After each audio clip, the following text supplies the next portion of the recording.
7 Psychological Tricks to Make a Woman Totally Crazy About You. When it comes to sparking a woman's interest in you, there's a small part that has to do with your physical appearance and, obviously, whether you're her type. However, as many men have discovered, that only gets you so far. It's not what truly makes a woman fall in love with you, chase after you, or become obsessed with you. It's all about how she feels when she's with you and, equally important, how she feels when she's away from you and thinking about you. In this video, I'm going to share with you 7 psychological tricks to make a woman obsess over you. Hello, I'm Christopher, and I want to share with you some knowledge that can make a difference in your interactions with women. It's about more than just sparking a woman's interest. It's about taking the attraction she feels for you and turning it into something extraordinary. We want to reach the point where she starts to imagine a future with you, experiences a deep connection, and goes home almost obsessed with you. Why? Because in today's world, it's crucial to achieve that. If she's not thinking about you when she's at home, it becomes challenging to hold her attention long enough for her to become your girlfriend. You need to act quickly to create the right kind of connection with her before another man approaches her. She forgets about you, and you never progress in the direction you desire. But wait, here's the most interesting part. The last trick I'll reveal is undoubtedly the most important of all. So I urge you to stay until the end because that final strategy could be the game changer you need to succeed in your relationships. Before we dive into it, I want to remind you not to forget to subscribe to our channel if you want to receive more valuable content like this. Now, let's get started with the video. So, the first one is called earned validation. What is validation? It's how someone makes us feel about ourselves. Now, here's the secret. Many men try to validate a woman too quickly and in a common way. They give her unearned validation. What does that mean? It means that when a man tells a woman how attractive she is or how beautiful her eyes are, for her, who has heard that a million times, it just doesn't make her feel anything. She's become almost desensitized to those compliments. I remember experiencing this myself years ago. I was in a third world country. I won't mention the name not to point fingers at anyone, but at that time and in that place, just for being a young American guy with blue eyes, girls would constantly approach me, flattering me for my looks. At first, it was exciting, but by the third day, it was enough. It stopped giving me pride, it became superficial, and it didn't truly validate me. There came a point where it felt almost fake, and that's how most compliments and attention feel to a woman. They don't feel real because she's not actively doing anything to deserve them. And that's where earned validation comes into play because that means much more to a woman. But what do I mean by earned validation? It means when she's making an effort and you recognize that effort. When she's trying to impress you and you're gradually impressed. That's much more rewarding for a woman because she feels like she's winning you over. Now, how can you demonstrate that? There are some effective ways. One of them is what I call the spontaneous compliment, the one that doesn't seem planned, that doesn't seem like you have an ulterior motive or that you're trying to win her over or impress her. For example, while you're chatting, and she tells you about her latest backpacking trip, you can say, "Wow, you're incredibly cool. You're an adventurer." And you're simply expressing unfiltered what you think, which appears genuine to her. And that feels like earned validation because you're not saying, "You're pretty," just because you want something from her or want her to like you. You're being authentic, and that gives your compliment real value. Another example of earned validation is active listening. This is something most men don't do when talking to a woman. Instead of waiting to ask her questions or tell a similar story, you really need to listen attentively and go deeper. You want to nod while you listen, and when she's done speaking, don't immediately say, "That's amazing."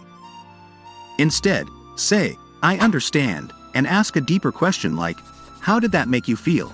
Or, "Tell me more about that." When you do this, she feels like you're genuinely interested in what she has to say, and that's a form of validation. If you've ever had someone who really listens to you and wants to know more, you know how valuable that is and how good it feels to be around that person. Most men don't do that.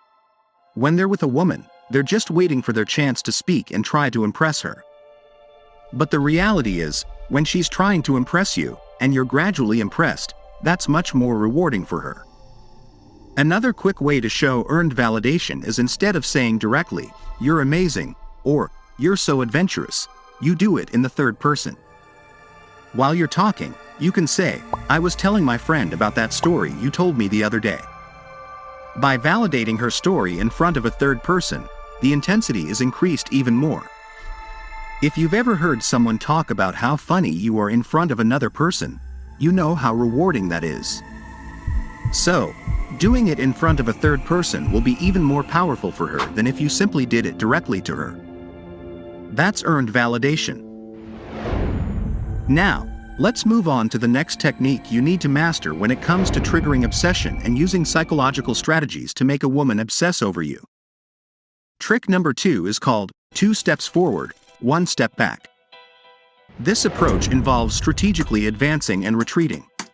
And this really works to create tension and anticipation because, for a woman, tension and anticipation are prerequisites for her to become obsessed and feel the desire to chase a man. For women, it's all about building expectations in their minds. Will it happen? Will it not happen? The mental game they play with themselves is much more exciting. That's what creates tension, both in terms of the relationship itself and sexual tension. Let me give you an example of sexual tension. If you're talking to her, and during the conversation, you touch her hand briefly, and it feels good to her, then you withdraw and don't touch her for a while. Because now, in her mind, she's waiting for that contact again. If you just kept holding her hand throughout the conversation, eventually, the tension would dissipate. So, it's always important to take 2 steps forward and 1 step back. This also applies to other actions, like maintaining eye contact with her while you talk, having a flirty conversation, and then having that moment where you gaze deeply into her eyes, maintaining eye contact, and then stepping back and resuming normal conversation. Always 2 steps forward and 1 step back. This principle can also be applied to the development of the relationship. If things are progressing at a certain speed in a relationship, you're spending time together, and texting is gradually increasing, what you can do is escalate the intensity and then pull back a bit. Because now she will be expecting more. If you keep constantly increasing the frequency of texting, for example, sending her messages 2 or 3 times a day, it becomes common and predictable. You want to get to that point and then take a step back, making her crave more. Women love the build-up, the mental game, and the romantic tension they should feel. Remember this simple trick in your mind: 2 steps forward, 1 step back. Whether it's to build sexual tension, as I mentioned earlier, or to advance in a relationship. For example, if you've spent 2 weekends in a row with her, 2 steps forward, the next weekend you could make plans with your friends and not see her, step back. This keeps her interest and commitment alive. The next thing we're going to discuss in terms of triggers is something I call attractive vulnerability. Vulnerability. This is something you might have heard me talk about before, but it's really a way of being open with a woman, of revealing things about yourself, humanizing yourself, but also doing it in a fun and attractive way. I always say the best example of this, the best thing you can do if you want to learn how to be cool and vulnerable at the same time, is to watch interviews with celebrities, because a celebrity obviously has a publicist they pay millions of dollars a year or whatever it is to craft this kind of stuff for them, because their whole job when they're being interviewed is to make the audience obsessed with them, to make the audience fall in love with them. When Matthew McConaughey is interviewed, or George Clooney is interviewed, or Justin Bieber is interviewed on any talk show, they want the audience to fall in love with them because that's their job. That's why they're on that show, to get people to say, "I really like him, I want to see his movie."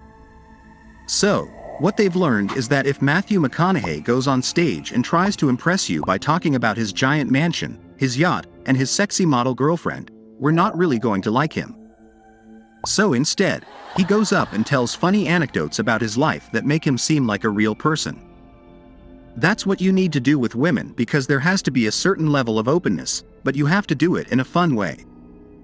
An example that comes to mind is when I was talking to a girl about movies, and she told me she cried at the end of Titanic, and I said, "Oh, yeah." I told her, the only movie I ever cried in, and it was the worst experience, was when I was in college, and I was there with 8 of my friends watching Armageddon. And then there's the final scene where Bruce Willis pushes Ben Affleck and sacrifices himself, And there I was with all my friends, and I started sobbing, trying to hide it, and all my friends were looking. That's an example of attractive vulnerability. Vulnerability isn't something that's about real vulnerability, where you're telling a woman that your father didn't love you enough when you were a child. That's not something you should do early on. Attractive vulnerability is those slightly embarrassing confessions you make that she can relate to, that show her you're opening up a little around her. Again, if you want to learn this, you can watch late-night talk shows or just any kind of celebrity interview because they do it. They bombard you with this. You won't see a celebrity interview where they don't use this idea of attractive vulnerability, which shows that it's powerful because celebrities don't go on these talk shows unprepared. They have scripts that they're paid a lot of money to have because they know it works to make the audience obsessed with them. So, the next thing we want to do, and we just mentioned the word audience, is to be a good audience. This is something simple, and I already mentioned it when talking about the idea of earned validation, and it's this idea that most men, when they talk to a woman, are so caught up in their own heads thinking about what they want to say next and how they can impress her. But in reality, we enjoy being around someone who is a good audience. That brings us to the next psychological trick, humor. When it comes to attracting someone, humor plays a crucial role. Most people want to be with someone who makes them laugh, finds their quirks funny, and eagerly anticipates their next witty remark. It's a wonderful feeling when we become the center of attention and become addicted to the company of that person. However, humor isn't just about making someone laugh all the time. It also involves giving the other person a chance to shine. We don't want to be just the supporting character. We also long to be the star at certain moments. That's why it's important to become a good audience for each other. When she shares a story, we must show genuine interest, smile as it unfolds, and tune into her energy.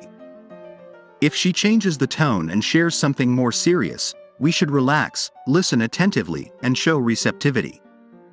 The truth is, people love being around those who know how to be a good audience, and unfortunately, there aren't enough men who do it.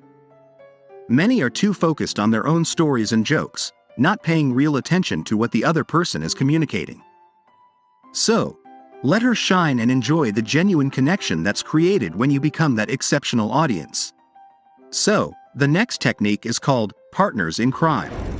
It's about having inside jokes and doing things that make both of you laugh, things that other people aren't aware of. I remember a moment when I was spending time with a girl, and she hated it when someone said, literally, so sometimes, if someone was talking and used the word, literally, I would give her a look, and she had to stifle her laughter. Or sometimes, if I was talking to someone who had just said it, I would start using the word, literally, in an exaggerated way to make her laugh. It became our inside joke. Other inside jokes are ways to create this camaraderie, like coming up with a mission or getting her to do something slightly out of her comfort zone with you. When you create inside jokes and share special experiences, you're building a unique and exclusive bond between both of you. These intimate moments strengthen the camaraderie and generate a sense of deep connection that goes beyond simple physical attraction. Imagine this situation. You're driving in the car after spending time together, and suddenly, you come across a majestic mansion with an open house. Wow. In that instant, a mischievous and exciting idea arises. You whisper in her ear, "How about we go in and pretend we're a wealthy French couple?" A gleam of complicity lights up in her eyes, and without thinking twice, you embark on this fun adventure. As you cross the threshold of the mansion, you step into a world of fantasy. You play the role of an affluent couple, posing as interested buyers for the house. While interacting with the real estate agent, you charm them and ask humorous questions, creating an atmosphere of fun and camaraderie. Every gesture, every shared smile, reinforces the connection between the two of you. This unique experience will become an unforgettable memory for both of you. When the girl leaves, she'll carry with her that special treasure, the memory of having lived something extraordinary with you. These shared experiences are what forge deep and lasting bonds. It's not just about being a handsome or funny guy, but about creating magical moments that only the two of you understand and cherish.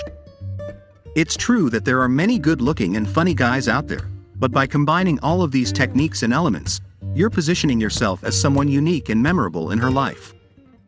You're creating an emotional experience that goes beyond superficialities. She'll be drawn to that special camaraderie you share and will crave more of those magical moments that only you can provide. Remember, success in seduction isn't about ticking off a checklist of physical attributes or being the funniest person in the room. It's about building an authentic and deep connection with the other person. By applying the partners in crime techniques, you're opening the door to a unique and fascinating connection. So, don't hesitate to explore these special dynamics and enjoy the thrilling journey of seduction. Let's take a short break while you subscribe to the channel. Ready? Let's continue. Allow me to delve deeper and continue with the next highly effective psychological trick to attract any woman, and that is, revealing intimate things. This technique is based on the power of the bond that is created when one person shares something intimate with another. It's a key aspect of the psychology and the art of seduction. Imagine being in a conversation with her and deciding to reveal an intimate facet of yourself. You could say something like, "You know what? Sometimes when I'm feeling down, I go on Facebook and look up old classmates who are doing worse than me, or I check out who my ex is dating and judge them.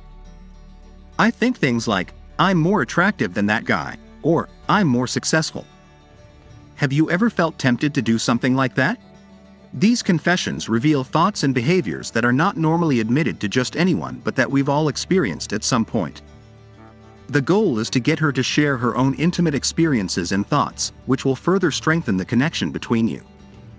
The fact that she opens up and admits personal things in front of you creates a sense of trust and camaraderie. This act of vulnerability intensifies her interest in you and makes it more difficult for her to withdraw, as she reflects on having shared intimate details with you. The underlying psychology in this technique lies in social bonding theory.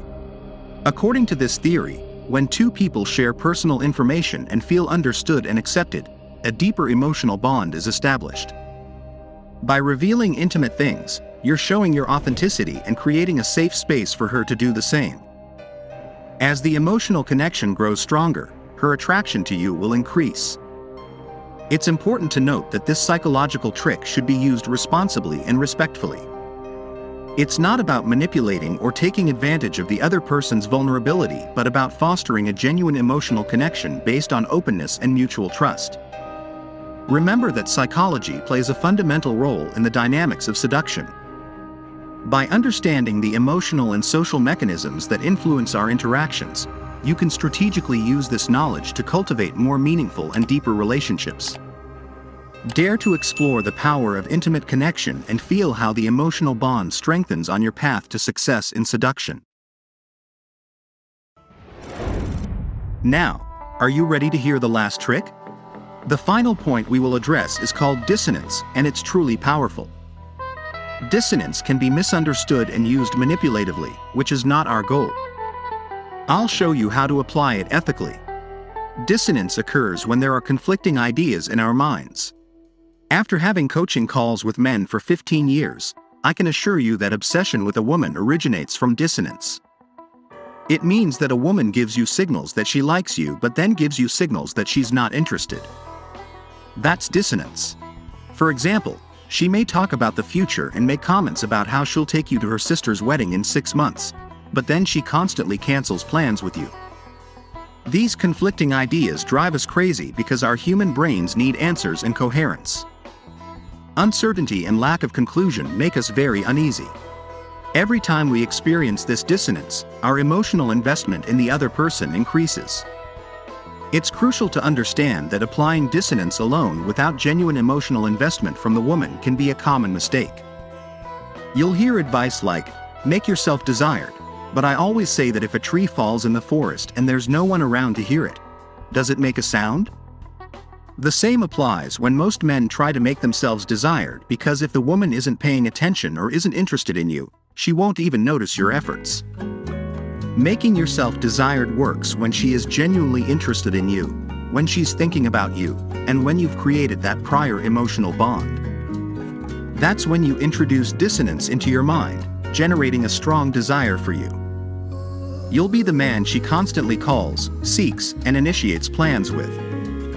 Plus, unlike women who talk about a future with you but never commit to meeting you, she'll always be available to spend time together. Many men find it difficult to transition from dating to establishing a long-lasting relationship because if they're not implementing the strategies we've discussed here, they face overwhelming competition. However, the reality is that women initiate relationships every day. If you go to Facebook, as I mentioned before, you'll find evidence that supports many of the arguments I presented. It's often mistakenly thought that women are only attracted to wealthy or extremely attractive men, but when I look at the partners of the most attractive women I used to interact with during my university years or in my job at a bar 10 years ago, I can assure you that's not the case. Rarely is it an incredibly attractive man. Sometimes it might be, but in most cases, it's an average-looking man. While you can't judge someone's income level, you can assess things like where they live.